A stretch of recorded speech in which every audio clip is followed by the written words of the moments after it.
ಆತ್ಮೀಯ ಕೇಳುಗರಿಗೆ ನಿಮ್ಮ ರಮಾಶ್ರೀ ನಾಡಿಗೇರ್ ಮಾಡುವ ನಮಸ್ಕಾರಗಳು. ನೀವೀಗ ಮಾಂಗಲ್ಯ ಬಂಧನ ಧಾರಾವಾಹಿಯ 117ನೇ ಸಂಚಿಕೆಯನ್ನ ಕೇಳ್ತಾ ಇದ್ದೀರಾ. ಕಥೆ ಪ್ರಾರಂಭ ಮಾಡೋದಕ್ಕೂ ಮೊದಲು ಯಾರ್ಯಾರಿನ್ನೂ ಚಾನೆಲ್ನ ಸಬ್ಸ್ಕ್ರೈಬ್ ಮಾಡ್ಕೊಂಡಿಲ್ಲ ಅವರೆಲ್ಲ ದಯವಿಟ್ಟು ಚಾನೆಲ್ನ ಸಬ್ಸ್ಕ್ರೈಬ್ ಮಾಡ್ಕೊಳ್ಳಿ. ಕಥೆಯನ್ನ ಲೈಕ್ ಮಾಡಿ, ಶೇರ್ ಮಾಡಿ ಪ್ರೋತ್ಸಾಹಿಸಿ. ಈಗ ಕಥೆಯ ಮುಂದಿನ ಭಾಗಕ್ಕೆ ಹೋಗೋಣ. ಮಹಡಿ ಮೇಲೆ ತಡೆಗೋಡೆಗೆ ಒರಗಿ ಒಬ್ಬಳೇ ಕುಳಿತಿದ್ದಳು ಚಾರು. ಚಾರು, ಎಲ್ಲೆಲ್ಲಿ ಅಂತ ಹುಡ್ಕೋದ್ ನಿನ್ನ? ನಂಗೊಂಚೂರು ಊಟಕ್ಕೆ ಬಡಿಸ್ಬಿಡು. ಊಟ ಮುಗಿಸಿ ಸಿಟಿಗೆ ಹೋಗ್ಬೇಕು. ಇವತ್ತು ರಾತ್ರಿ ಅಲ್ಲೇ ಉಳ್ತೀನಿ. ಒಂದಿಷ್ಟು ಕೆಲಸ ಬಾಕಿ ಇದೆ, ಮುಗಿಸ್ ಬರ್ತೀನಿ ಎಂದ ಅಜಯ್ ಅವಸರದಿಂದ. ಅಜಯ್, ಸ್ವಲ್ಪ ದೂರ ನಿಲ್ಲಿ ಎಂದವಳು ಒಂದರೆ ಕ್ಷಣ ಮೌನವಾಗಿದ್ದು, ಅದು ನಾನು ಅಡುಗೆ ಮನೆಗೆ ಬರೋ ಹಾಗಿಲ್ಲ. ಅಲ್ಲಿ ನಿತ್ಯ, ಶ್ರದ್ಧಾನೋ ಅಥವಾ ಅತ್ತೆ ಯಾರಾದರೂ ಇರ್ತಾರೆ, ಅವ್ರಿಗೆ ಹೇಳಿ ಊಟಕ್ಕೆ ಬಡಿಸ್ತಾರೆ ಎಂದಳು ಚಾರು. ನೋಡ್ ಚಾರು, ನಂಗೆ ಅವ್ರ ಹತ್ರ ಎಲ್ಲ ಕೇಳೋದಕ್ಕೆ ಸರಿ ಹೋಗೋದಿಲ್ಲ. ನೀನೇ ಬೇಗ ಬಂದು ಬಡಿಸ್ಬಿಡು ಎಂದ ಅಜಯ್. ಈಗಾಗಲೇ ಬಂದು 5-6 ತಿಂಗಳಾಗಿದ್ದರೂ ಅಜಯ್ ಮನೆಯವರೊಂದಿಗೆ ಮುಕ್ತವಾಗಿ ಬೆರೆತಿರಲಿಲ್ಲ. ತಾನು ಈ ಮನೆಗೆ ಸೇರಿದವನಲ್ಲ ಎಂಬ ಭಾವ ಅವನ ಮನದಲ್ಲಿ ಆಳವಾಗಿ ಬೇರೂರಿ ಬಿಟ್ಟಿತ್ತು. ಅಜಯ್, ಪ್ಲೀಸ್ ಅಂಡರ್ಸ್ಟ್ಯಾಂಡ್, ನಾನು ಬರೋ ಹಾಗಿಲ್ಲ, ಅಸಹಾಯಕ ದನಿಯಲ್ಲಿ ನುಡಿದಳು ಚಾರು. ನನಗೆ ತಿಂಗಳ ದಿನ ಮುಜುಗರದಿಂದ ನುಡಿದಳು. ಅವಳ ಮಾತು ಕೇಳಿ ಅಜಯನ ಮುಖ ಬಾಡಿತು. ಅವನ ಕಣ್ಣುಗಳಲ್ಲಿ ನಿರಾಸೆ ಸ್ಪಷ್ಟವಾಗಿತ್ತು. ಆ ದುಃಖ, ನಿರಾಸೆಗೆ ಕಾರಣ ಚಾರು ಕೂಡ ಬಲ್ಲಳು. ಬೇಸರದಿಂದ ಅವಳು ಕೂಡ ತಲೆ ತಗ್ಗಿಸಿದಳು. ಓಹ್ ನೋ, ಡಿಸ್ಗಾಸ್ಟಿಂಗ್. ಇಲ್ಲಿಗೆ ಬಂದಾಗಿಂದ ಹೇಳ್ತಾ ಇದ್ದೀನಿ, ಇದೆಲ್ಲ ತುಂಬ ಇರಿಟೇಟಿಂಗ್. ನೀನು ಇದನ್ನೆಲ್ಲ ಫಾಲೋ ಮಾಡೋ ಅಗತ್ಯ ಇಲ್ಲ. ಎಂಥ ಕಂದಾಚಾರ. ಹೆಣ್ಮಕ್ಳಿಗೆ ಎಲ್ಲರಿಗೂ ಆಗೋದೇ ತಾನೇ ಇದು. ಅದರಲ್ಲಿ ಏನು ವಿಶೇಷ? ಅದಕ್ಕೆ ಯಾಕೆ ಹೀಗೆ ಮೂಲೆ ಹಿಡಿದು ಕುಳ್ಕೋಬೇಕು? ಬೇಸರ ಬೆರೆತ ಸಿಟ್ಟಿನ ದನಿಯಲ್ಲಿ ಹೇಳ್ದ ಅಜಯ್. ಇದು ಇಲ್ಲಿ ನಿಯಮ. ನಾವು ಇಲ್ಲಿಗೆ ಬಂದ್ಮೇಲೆ ಇಲ್ಲಿ ನಿಯಮ ಪಾಲಿಸ್ಲೇಬೇಕಲ್ವಾ? ಅಷ್ಟಕ್ಕೂ ಈ ರೀತಿ 3 ದಿನ ಕಂಪ್ಲೀಟ್ ರೆಸ್ಟ್ ತಗೊಳ್ಳೋದು ಒಂಥರ ಚೆನ್ನಾಗಿದೆ ಎಂದಳು ಕಣ್ಣು ಮಿಟುಕಿಸುತ್ತಾ. ಅತ್ಗೆ, ಅಜ್ಜಿ ಇದನ್ನು ನಿಮಗೆ ಕೊಡು ಅಂತ ಕೊಟ್ಲು ಎಂದು ಹೇಳುತ್ತಾ ಒಂದು ತಟ್ಟೆಯ ತುಂಬ ಒಂದಿಷ್ಟು ಉಂಡೆ ಮತ್ತೊಂದಿಷ್ಟು ಕುರುಕು ತಿಂಡಿ ತಂದಿಟ್ಟಳು ನಿತ್ಯ. ಜೊತೆಗೆ ಒಂದಿಷ್ಟು ಕನ್ನಡ ಕಥೆ ಪುಸ್ತಕ ಕೂಡ. ನೋಡಿದ್ರಾ, ಎಂಥ ರಾಜೋಪಚಾರ? ನಗುತ್ತಾ ಚಾರು ನೋಡಿದರೆ ಅಜಯ್ ಆ ತಟ್ಟೆ ಕಡೆ ನೋಡಿ ಅಡ್ಡಡ್ಡ ತಲೆ ಆಡಿಸಿ ಡಿಸ್ಗಸ್ಟಿಂಗ್ ಎನ್ನುತ್ತಾ ಕೆಳಗೆ ಇಳಿದು ಹೋದ. ಚಾರುವಿನಿಂದ ಸ್ವಲ್ಪ ದೂರದಲ್ಲಿ ಕುಳಿತ ನಿತ್ಯ, ಅತ್ಗೆ, ಈ ರೀತಿ 3 ದಿನ ಹೊರಗೆ ಕೂರೋದು ನಿಮಗೆ ತುಂಬ ಹಿಂಸೆ ಅನ್ಸುತ್ತೇನೋ ಅಲ್ವಾ? ಅಲ್ಲೆಲ್ಲ ಹೀಗೆ ಕೂರೋಲ್ಲ ಅಲ್ವಾ? ಅದಕ್ಕೆ ಅಣ್ಣಂಗೂ ಇದೆಲ್ಲ ಇಷ್ಟ ಆಗ್ತಿಲ್ಲ ಅಲ್ವಾ ಎಂದಳು. ಹಿಂಸೆ ಅಂತೇನಲ್ಲ, ಆದರೆ ಅಭ್ಯಾಸ ಇಲ್ವಲ್ಲ, ಹಾಗಾಗಿ ಮೊದಲು ಮುಜುಗರ ಆಗ್ತಿತ್ತು. ಈಗ ಅಭ್ಯಾಸ ಆಗಿದೆ. ಮುಂಚೆ ಎಲ್ಲ ಅಲ್ಲಿದ್ದಾಗ ಈ 3-4 ದಿನ ತುಂಬ ಸುಸ್ತಾಗ್ತಿತ್ತು. ಸುಸ್ತಾದ್ರೂ ನಿರ್ವಾಹ ಇಲ್ಲದೆ ನಮ್ಮ ಕೆಲಸಗಳನ್ನು ಮಾಡಲೇಬೇಕಾಗ್ತಿತ್ತು. ಈಗದಿಲ್ಲ, ಒಂಥರ ಕಂಪ್ಲೀಟ್ ರೆಸ್ಟ್ ಎಂದಳು ಚಾರು. ಅಜ್ಜಿ ಹೇಳ್ತಾರೆ, ಈ ಸಮಯದಲ್ಲಿ ಮನಸ್ಸು ದೇಹ ಎರಡೂ ಸೂಕ್ಷ್ಮ ಆಗಿರುತ್ತೆ. ಎಲ್ಲರಿಂದ ಸ್ವಲ್ಪ ದೂರ ಇದ್ದು ನಮ್ಮ ದಿನದ ಕೆಲಸದಿಂದ ದೂರ ಇದ್ರೆ ದೇಹಕ್ಕೆ ಮನಸ್ಸಿಗೆ ಎರಡಕ್ಕೂ ವಿಶ್ರಾಂತಿ ಸಿಗುತ್ತೆ ಅಂತ. ನಿಮಗೆ ಗೊತ್ತಾ, ಅಜ್ಜಿ ಮತ್ತೆ ಅವ್ರ ಅಮ್ಮ ಎಲ್ಲ ಈ 3 ದಿನಕ್ಕೋಸ್ಕರ ಕಾಯ್ತಾ ಇರ್ತಿದ್ರಂತೆ. 3 ದಿನ ಯಾವ ಕೆಲಸ ಕೂಡ ಮಾಡದೆ ನಮಗೆ ಆಸಕ್ತಿ ಇರೋ ಕೆಲಸಗಳನ್ನ ಮಾಡ್ಕೊಳ್ತಾ ಇದ್ರಂತೆ. ಅಂದ್ರೆ ಅದೇ ಕಸೂತಿ ಹಾಕೋದು, ಕಥೆ ಓದೋದು, ಬುಟ್ಟಿ ಹೆಣಿಯೋದು, ಇಂಥದ್ದೆಲ್ಲ ಮಾಡ್ತಿದ್ರಂತೆ. ಜೊತೆಗೆ ಸೊಂಟ ಗಟ್ಟಿಯಾಗೋಕೆ ಅಂತ ಈ ರೀತಿ ರುಚಿ ರುಚಿಯಾದ ಉಂಡೆನೆಲ್ಲ ತಿನ್ಬೋದು ಅಂತ ಕೂಡ ಕಾಯ್ತಿದ್ರಂತೆ. ನಗುತ್ತಾ ಹೇಳಿದಳು ನಿತ್ಯ. ನಿಜ ನಿತ್ಯ, ಹಳೇದು ಅಂದ ಕೂಡಲೇ ಎಲ್ಲ ಆಚರಣೆಗಳನ್ನ ಕೆಟ್ಟದು ಅಂತ ಅನ್ಕೊಳ್ಬೇಕಾಗಿಲ್ಲ. ನಮ್ಮ ಹಿರಿಯರು ದಡ್ರಲ್ಲ. ಆಗೆಲ್ಲ ಹೆಣ್ಮಕ್ಳಿಗೆ ಬೆಳಿಗ್ಗೆ ಎದ್ದಾಗಿಂದ ರಾತ್ರಿ ಮಲಗೋವರೆಗೂ ವಿಶ್ರಾಂತಿ ಸಿಗ್ತಾನೆ ಇರ್ಲಿಲ್ಲ. ಈ 3 ದಿನದಲ್ಲಿ ಕೆಲಸ ಮಾಡೋ ಕಷ್ಟ ಆಗುತ್ತೆ ಅಂತ ಈ ರೀತಿ ಪದ್ಧತಿ ಮಾಡಿದ್ರು ಏನೋ. ಜೊತೆಗೆ ನಮಗ್ ತಿಳಿದೇ ಇರೋಂಥ ವೈಜ್ಞಾನಿಕ ಕಾರಣ ಕೂಡ ಇರ್ಬೋದು ಎಂದಳು. ನಿತ್ಯ, ಕೆಳಗಡೆಯಿಂದ ಶೋಭನಾ ಅವರ ದನಿ ಕೇಳಿದಾಗ ಅಲ್ಲಿಂದ ಎದ್ದು ಹೊರಟಳು.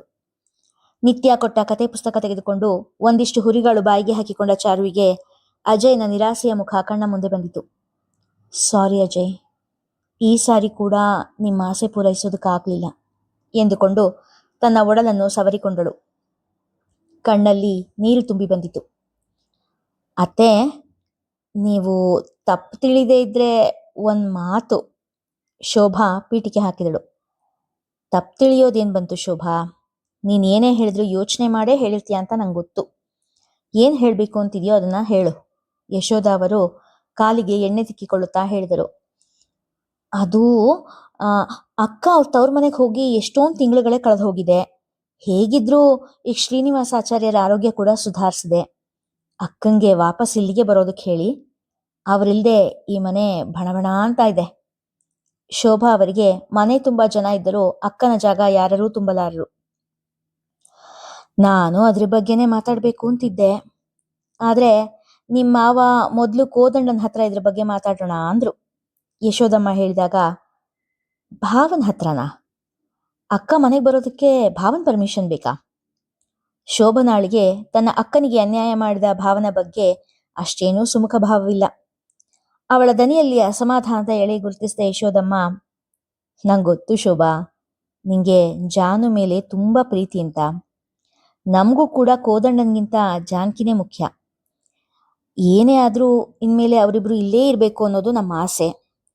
ಅದಕ್ಕೆ ಇಬ್ರಿಗೂ ಈಗ ಇನ್ನೊಂದ್ಸರಿ ಮದುವೆ ಶಾಸ್ತ್ರ ಮಾಡೋಣ ಅಂತಿದ್ದಾರೆ ಶ್ರೀನಿವಾಸಾಚಾರ್ಯರು. ಇವರು ಕೂಡ ಅದೇ ಸರಿ ಅಂತಿದ್ದಾರೆ. ಒಂದಿಷ್ಟು ಹೊತ್ತು ಹಸೆಮಣೆ ಮೇಲೆ ಕೂರೋಷ್ಟಾದ್ರೂ ಗಟ್ಟಿಯಾಗ್ಲಿ ಕೋದಂಡ ಅಂತ ಕಾಯ್ತಾ ಇದ್ದೀವಿ. ಈಗ ಅವನ ಆರೋಗ್ಯ ಬಹಳ ಮಟ್ಟಿಗೆ ಸುಧಾರಿಸಿದೆ. ಹಾಗಾಗಿ ಕೋದಂಡನ ಹತ್ರ ಮಾತಾಡೋಣ ಅಂತ ಎಂದರು ಯಶೋಧ. ಹಿರಿಯರ ಮಾತಿಗೆ ವಿರೋಧಿಸಿದ ಶೋಭನ, ಅದನ್ನೆಲ್ಲ ಆದಷ್ಟು ಬೇಗ ಮಾತಾಡಿ ಯಾವಾಗ ಅಕ್ಕ ಮನೆಗೆ ಬರ್ತಾರೋ ಅಂತ ಕಾಯೋ ಹಾಗಾಗಿದೆ ಎಂದರು ಶೋಭನ. ಇವತ್ ದೇವಸ್ಥಾನದಲ್ಲಿ ಭಾರ್ಗವ ಸಿಕ್ಕಿದ್ದ. ಎಲೆ ಮುಂದೆ ಊಟಕ್ಕೆ ಕುಳಿತಿದ್ದ ಜಗನ್ನಾಥ ತಮಗೆ ಬಡಿಸುತ್ತಿದ್ದ ಭಾಮಾಳನ್ನು ನೋಡಿ ಹೇಳಿದರು. ಅದರಲ್ಲಿ ಏನ್ ವಿಶೇಷ?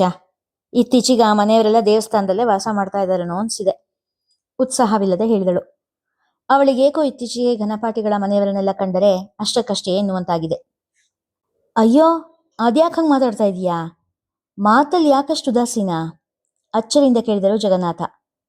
ನಿಮ್ ಎಲೆ ನೋಡಿ, ಸಾರು ಎಲೆಯಿಂದ ಹೊರಗಡೆ ಹೋಗ್ತಿದೆ. ಭಾಮ ಹೇಳಿದಾಗ ಸಾರು ಹೊರಗೆ ಹೋಗದಂತೆ ಅನ್ನ ಕಲಸಿ, ಇದಿರ್ಲಿ ನಾನು ನೋಡ್ಕೊಳ್ತೀನಿ, ನೀನ್ ಯಾಕೆ ಒಂಥರ ಇದೀಯಾ ಎಂದು ಕೇಳಿದರು. ನಂಗೆ ನನ್ನ ಮಕ್ಕಳದ್ದೇ ಚಿಂತೆ. ನನ್ನ 3 ಮಕ್ಕಳ ಜೀವನ ಆ ಮನೆಯವರೊಂದಿಗೆ ತಳಕ್ ಹಾಕೊಂಡಿದೆ. ಆದ್ರೆ ಆ ಮನೆಯವರಿಗೆ ಕೋದಣ್ಣನ್ ಬಿಟ್ರೆ ಬೇರೆ ಇನ್ಯಾರಿಗೂ ಕಣ್ಣಿಗೆ ಕಾಣಿಸ್ತಾನೇ ಇಲ್ಲ. ಭಾಮ ಮಾತಿನಲ್ಲಿ ಕಹಿ ಉಗುಳಿದರು. ನಿನ್ ಮಾತು ನಂಗೆ ಅರ್ಥ ಆಗ್ತಿಲ್ಲ. 3 ಮಕ್ಕಳು?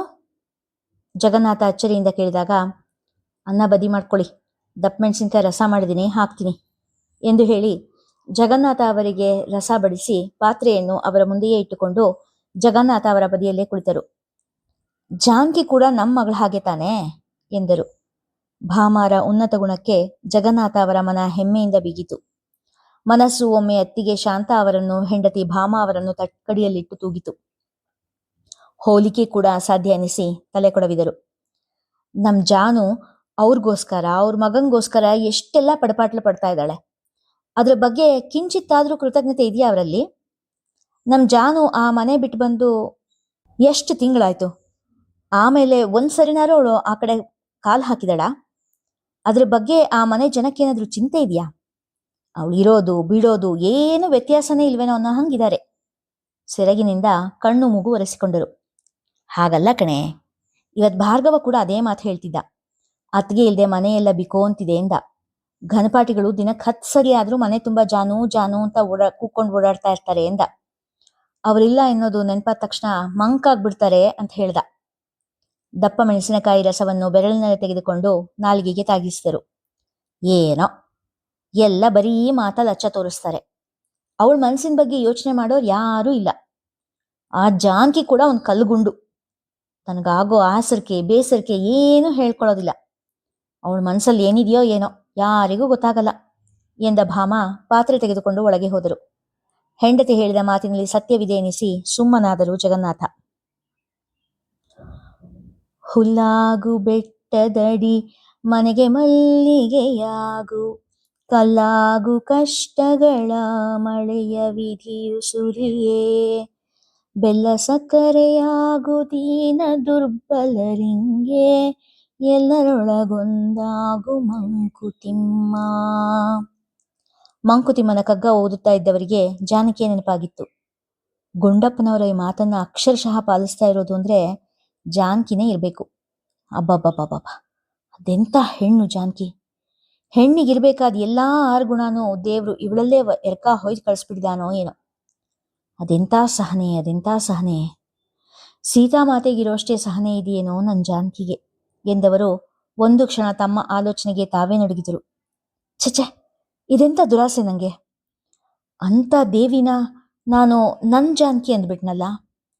ನನ್ನ ಮನಸ್ಸಲ್ಲಿ ಈ ಆಲೋಚನೆ ಬಂದಿದ್ದಾದ್ರೂ ಹೇಗೆ? ಅವಳು ದೇವರ ಮುಡಿ ಏರ್ಬೇಕಾದ ಪುಷ್ಪ, ಅನಾಗ್ರಣಿತ ಸುವರ್ಣ ಕುಸುಮ. ನಾನು ಪಾಪ ಕೂಪದಲ್ಲಿ ಬಿದ್ದು ಹೊರಳಾಡಿ ಮಲ್ನ ಆಗಿರೋರು. ಛೆ, ಇಂಥ ಯೋಚನೆ ಕೂಡ ನನ್ನ ಮನಸ್ಸಲ್ಲಿ ಮೂಡಬಾರ್ದು ಎಂದು ಯೋಚಿಸಿದ ಕೋದಂಡ ತನ್ನ ಆಲೋಚನೆ ಬಗ್ಗೆ ತಾನೇ ನಾಚಿಕೆ ಪಟ್ಟ. ಓ, ಕಗ್ಗ ಓದ್ತಾ ಇದ್ದೀರಾ ಎನ್ನುತ್ತಾ ಬಂದ ಜಾನಕಿಯ ಮುಖ ನೋಡಲು ಕೂಡ ಕೋದಂಡನಿಗೆ ಹಿಂಜರಿಕೆಯಾಯಿತು. ಯಾಕೋ ಒಂಥರ ಇದ್ದೀರಲ್ಲ, ದಿನದ ಹಾಗಿಲ್ಲ ಇವತ್ತು ಎಂದು ಹೇಳುತ್ತಾ ಕೋದಂಡನಿಗೆ ಮಗುಟ, ಪಂಚೆಪಾತ್ರೆ, ಉದ್ಧರಣೆ ಎಲ್ಲ ತೆಗೆದು ಕೋದಂಡನ ಮುಂದೆ ಇಟ್ಟರು. ಕೋದಂಡನಿಗೆ ಜಾನಕಿಯ ಮುಖ ನೋಡಲೇ ಅಂಜಿಕೆ. ಇನ್ಮೇಲೆ ನೀವು ತ್ರಿಕಾಲ ಸಂಧ್ಯಾ ವಂದನೆ ಜೊತೆಗೆ ಕಡಿಮೆ ಅಂದ್ರೂ 1008 ಗಾಯತ್ರಿ ಮಾಡಬೇಕು. ಗಾಯತ್ರಿ ಮಂತ್ರ ಪುರಶ್ಚರಣೆಯಿಂದ ಮನಸ್ಸು ಬುದ್ಧಿ ಎರಡೂ ಸ್ಥಿಮಿತಕ್ಕೆ ಬರುತ್ತೆ ಎಂದರು. ಆ ಮಾತು ಕೇಳಿ ಕೋದಂಡ ಅದೇಕೋ ಕೆರಳಿ ಬಿಟ್ಟರು. ಅಂದ್ರೆ ಈಗ ನನ್ನ ಬುದ್ಧಿ ಮನಸ್ಸು ಎರಡೂ ಸ್ಥಿಮಿತದಲ್ಲಿ ಇಲ್ಲ ಅಂತ ನೀನು ಹೇಳ್ತಾ ಇರೋದು ಎಂದು ರೇಗಿದರು. ನಾನು ಹಾಗೆ ಹೇಳಲಿಲ್ಲ, ಮನಸ್ಸು ಸ್ವಲ್ಪ ಶಾಂತವಾಗಿರುತ್ತೆ ಅಂತ ಹೇಳಿದೆ ಅಷ್ಟೆ ಎಂದರು ಜಾನಕಿ ಶಾಂತ ದನಿಯಲ್ಲಿ. ನೋಡು, ನನಗೆ ನಿನ್ನ ಹಾಗೆ ಶಾಂತವಾಗಿರೋದಕ್ಕೆಲ್ಲ ಬರೋದಿಲ್ಲ. ನಾನು ಹೀಗೆ ಇರೋದು. ದಯವಿಟ್ಟು ನನ್ನನ್ನು ಒಬ್ಬನೇ ಇರೋದಕ್ಕೆ ಬಿಟ್ಟುಬಿಡು, ನೀನು ಕೈ ಮುಗಿತೀನಿ ಎಂದು ರೇಗಿದರು ಕೋದಂಡ. ಸರಿ ಆಯ್ತು, ನೀವು ಉದ್ವೇಗಕ್ಕೊಳಗಾಗಬೇಡಿ, ನಾನೀಗ ಇಲ್ಲಿಂದ ಹೊರಡ್ತೀನಿ ಅದೇ ಶಾಂತ ಸ್ವರದಲ್ಲೇ ಹೇಳಿದ ಜಾನಕಿ ಅಲ್ಲಿಂದ ಹೊರಟರು. ಕೋದಂಡ ಅದೆಷ್ಟೇ ರೇಗಿದರೂ ಜಾನಕಿಯವರ ಮನಸ್ಥಿತಿಯಲ್ಲಿ ಒಂದಿಷ್ಟು ಕೂಡ ಬದಲಾವಣೆ ಕಾಣಲಿಲ್ಲ. ಇಲ್ಲಿಗೆ ಇಂದಿನ ಸಂಚಿಕೆ ಮುಗಿಯಿತು. ಮುಂದಿನ ಕಥೆ ಮುಂದಿನ ಸಂಚಿಕೆಯಲ್ಲಿ. ಕಥೆ ಇಷ್ಟವಾಗಿದ್ರೆ ಹೆಚ್ಚು ಜನರಿಗೆ ಶೇರ್ ಮಾಡಿ, ಕಥೆಯನ್ನ ಲೈಕ್ ಮಾಡಿ, ಹಾಗೆ ಕಾಮೆಂಟ್ ಸೆಕ್ಷನ್ ಅಲ್ಲಿ ನಿಮ್ಮ ಅಭಿಪ್ರಾಯ ತಿಳಿಸಿ ಪ್ರೋತ್ಸಾಹಿಸಿ. ಧನ್ಯವಾದಗಳು.